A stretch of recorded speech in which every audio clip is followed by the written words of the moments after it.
When I started my business lots of years ago, I was not aware that there is something called a buyer's journey. Yes, of course, I was aware that it's hard to get someone to directly buy your product or service, and I knew that you needed to warm up your potential client, but I was not aware of the stages and how to use them strategically to my advantage. So in this episode, I'll explain to you the buyer's journey and why understanding it is important to your business. And here's my promise to you. If you understood it correctly and use it strategically to your advantage, you can achieve extraordinary things in your business.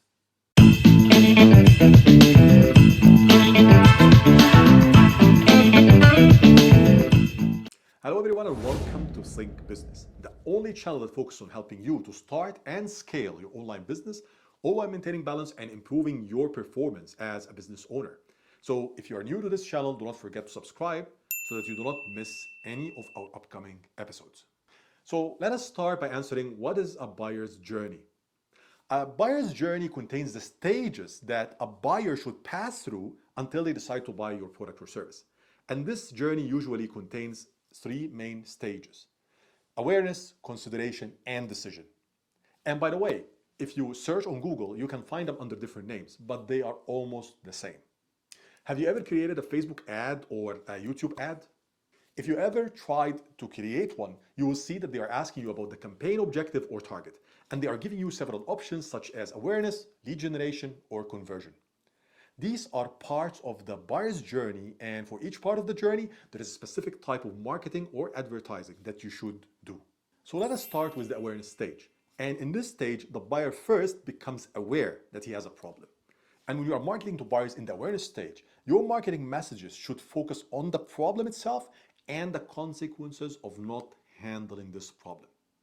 You can do this via videos, blog posts, and social media posts. After the buyer gets exposed to the messages for some time, they start evaluating if this problem is relevant to them or not, and if it requires immediate action from their side. And if they decided that it requires immediate action, they move to the second stage, which is the consideration stage. And in this stage, the buyer becomes more interested to know about you as a seller, especially if he saw your messages on social media, for example, and is searching for more detailed information to make sure that you can really help him in solving his problem. In this stage, your marketing messages should focus on the value that your product or service provides and demonstrate that it is needed.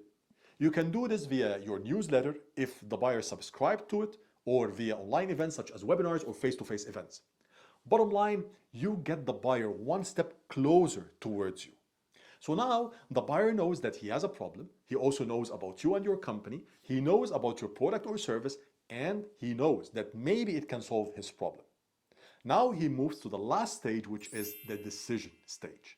And in this stage, the customer starts evaluating and comparing your price and product or service to other possible ones in the market. And the best thing to do in this stage is to reinforce the value of your product or service via product demos or showing successful case studies. So here's what I want you to understand. Your marketing messages, no matter if these marketing messages are paid advertisements or organic, should contain a mix of these different types of messages and should be addressing possible clients in each part of the journey. For example, some marketing messages should be via videos or blogs, as we said before, and should amplify the problem.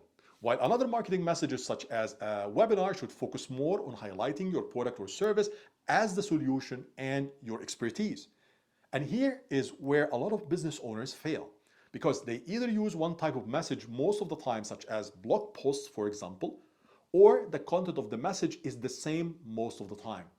And this makes them focus on one specific part of the buyer's journey and ignore the others. So do not make this mistake. In the next episode, I will speak with you about the value ladder and the reason why you are struggling to sell your product or service to new clients. So do not forget to subscribe so that you do not miss the upcoming episode. Now it's your turn to share your thoughts with me. Did you find this episode useful, or do you want me to speak more about a specific point? Share with me your thoughts in the comments below. And do not forget to press like if you liked this episode. See you next time.